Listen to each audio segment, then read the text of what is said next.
If you would have told me 4 months ago that I would be here sharing a message of love and thankfulness and gratitude and a sense of well-being and joy for life, I would have told you that's not possible.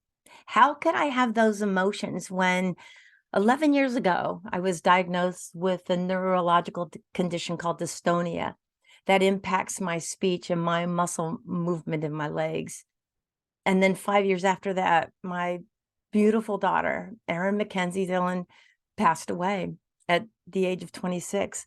And 5 years after that, my partner, who was with me through navigating the grief and loss of Kenzie's death, passed away a year ago. I would have said to you 4 months ago, it's not possible.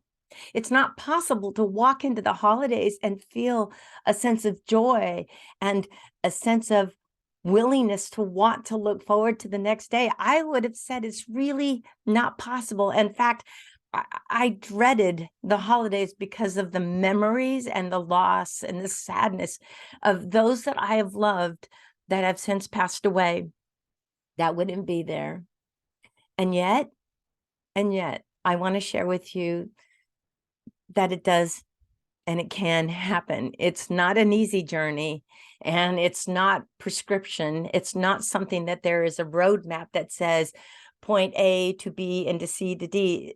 There's no pathway but your own, however you choose to navigate that.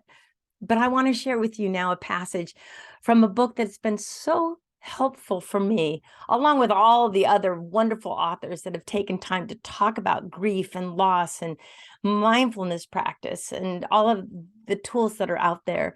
But this particular book, called The Grieving Brain by Mary Frances O'Connor, there's a passage in there that I found this morning because I started feeling happier again. I completed my master's in education, gender equity. I'd started it 5 years ago and just couldn't seem to complete it. In again, off again, out again. I felt like a Dr. Seuss story right there. But I started working on it in July after the 1-year anniversary of Tim's passing, because I had the wherewithal to at least do that. And then over time, I was finding myself looking forward to the day, which is something I have not felt since Kenzie passed away. A real genuine sense of, hey, today's a new day. And anyway, so after feeling a sense of joy and well-being, which felt like, can I trust this feeling? Can I really look forward to the holidays and spending time with family and putting up decorations? I mean, is that really possible? So I went back to this book that I read over a year ago to see what this author has to say about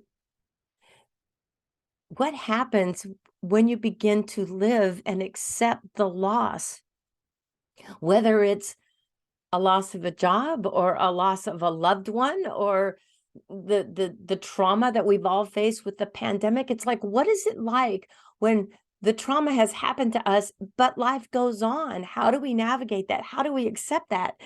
Because I had difficulty trusting that this sense of joy, and I actually feel, is okay. So I picked up her book, and the chapter, again, here's the book. And at the end, the chapter is called Teaching What You Have Learned. And the short passage I want to share with you directly from Mary Frances O'Connor's writing is about how we learn to live after the loss of a loved one. And she states this: although we may still talk to them and live in ways that would make them proud, we must do these things while we are aware that we are in the present moment. Instead of imagining an alternate what-if reality, we must learn to be connected to them with our feet planted firmly in the present moment. This transformed relationship is dynamic, ever-changing in the way that any loving relationship is ever-changing across months and years. Our relationship with our deceased loved one must reflect who we are now with the experience and perhaps even the wisdom we have gained through grieving. We must learn to restore a meaningful life. And so I just wanted to share for any of you out there that don't believe you will ever learn to laugh again or feel joy again, that a mantra that I've had my daughter, Lindsay, put on a coffee mug that says, change can happen and hope does exist, that I want to share with you all, that it is possible. It's not an easy journey and there's no timeline, but I wanted to share with you that what I'm experiencing now that brings me with you here today is something that I would have truly believed not ever to be possible, but it is.